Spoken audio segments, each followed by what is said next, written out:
Things are getting hot in the Cape Cod summer as fishing families race to get the best bluefish tuna in the brand new series, Harpoon Hunters. And joining me now are Captain Joe and Captain Nico. Gentlemen, how are you both doing? Doing really well. Thank you for having us. Yeah, of course. Doing good. Thank you.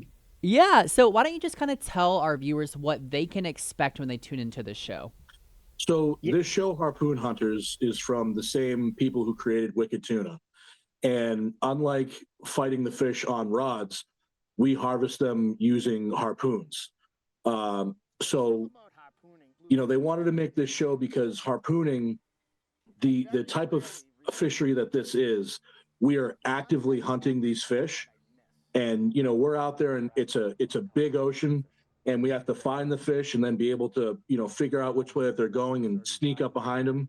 And then these fish are so big and they travel in such large schools. Sometimes there's 30, 40, 50 fish in a single bunch, and we go up behind them and we harvest one fish at a time. So it's a really unique way of harvesting bluefin tuna, and it's the most humane, and it's the most sustainable. So it's a really interesting story. Yeah. I like hearing that aspect of for people that, may not be familiar, the sustainability, and then, just doing it the safest way as well. I kind of enjoy that there. So, I watched a little bit of the screener and I can tell how competitive you all are out there with each other. So, what keeps you guys in it, season after season, kind of hunting for this? yeah. So Nico and myself work together well. There's definitely a heated rival with some captains. We're fighting for 70 metric ton, which isn't a lot of fish. It's about 200 fish if they were all big giants. So you can imagine we have a short window, and it gets heated on the water. So you'll see, if you tune in, you'll see a lot of arguments. You'll see some grief between captains, but at the end of the day, you work with some guys well, and then other guys are competitors. So it's real fun to watch. Well, and one thing that really stands out to me about this show too is obviously the highlight is you all hunting for the fish, but at the same time, you've got a lot of personal reasons for kind of doing what you do. And so, Captain Joe, I know for you, you kind of took some time away to kind of help take care of your kids as they were going through some things, and now you're back in it. So, what was that like for you, kind of taking that break and then hopping back into kind of what you knew? Yeah, thank you for asking. A couple years ago, two of my three children got diagnosed with limb-girdle muscular dystrophy type 2C. It's an ultra rare form of muscular dystrophy that eventually robs your ability to walk and affects your heart and breathing muscles. So, as you can see, as a dad, my wife and I, we were just completely heartbroken. We didn't know what to do, and there was no cure. There's no therapy. So we started a foundation, the dionfund.org.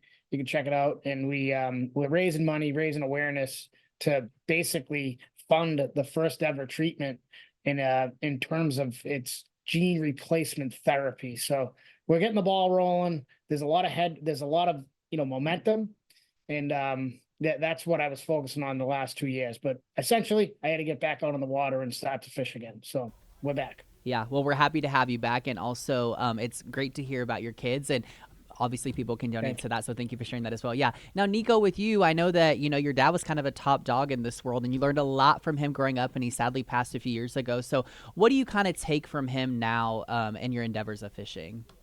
I mean, as far as what I take from him, it's everything. I mean, he taught me everything I know about being on the water and doing what I do. And like you said, he was our captain my whole life, and unfortunately, a couple years ago, he passed away. And somewhat ironically enough, he passed away at sea fighting a giant bluefin tuna. So it was kind of it was tragic, but as far as the way that he would have wanted to go, you couldn't have wrote a better end for the life of Billy Chaalis. But yeah, as you said, I mean, he's viewed in very high regard in the harpoon industry. He's very well known and considered to be one of the best to ever do it. So to have to step into that role and fulfill those shoes as captain was definitely it was challenging and it was stressful. And I didn't really have much of a choice, so I had to meet that challenge head on. And I don't want to spoil too much. I want you guys to tune in, but I'd like to think that I did a pretty good job of living up to the legend. Yeah, absolutely. I would agree with you. And also, I mean, while sad, like you said, kind of poetic to go out in that way. Like, how neat is that? To kind of go out doing what you've always loved and been stellar at. I think that's really, really special. Now, guys, what do you kind of hope that the audience takes away from watching Harpoon Hunters? I just think it's really cool to see how we do this, how the fishery is sustainable, the population is rebounded, and the drone footage that is absolutely remarkable. You get to see schools of these fish swimming along in their natural habitat, and it really you'll be able to see how we do this, and it's really incredible. Yeah, I mean, I think the big takeaway for me that most people don't know how this fishery is done is, we use an electric harpoon. So as soon as that fish is speared, an electrical charge is sent through the fish and it kills the fish instantly. So number one, it's the most humane way to go about doing it. And number two, with that fish not struggling or fighting on a rod or a line, that keeps that meat, the meat doesn't heat up and there's no lactic acid buildup in the muscle tissue. So when you loin that fish up, if you want true premium grade quality sushi meat, an electric harpoon is really the only way to get that. So that's why we get so much more per pound than other ways of fishing. Yeah. Well, thank you so much, gentlemen, for sharing your insight and taking the time to speak with me. For all of our viewers, Harpoon Hunters, this Friday, January 24th on Discovery. Check it out. Thank you, guys.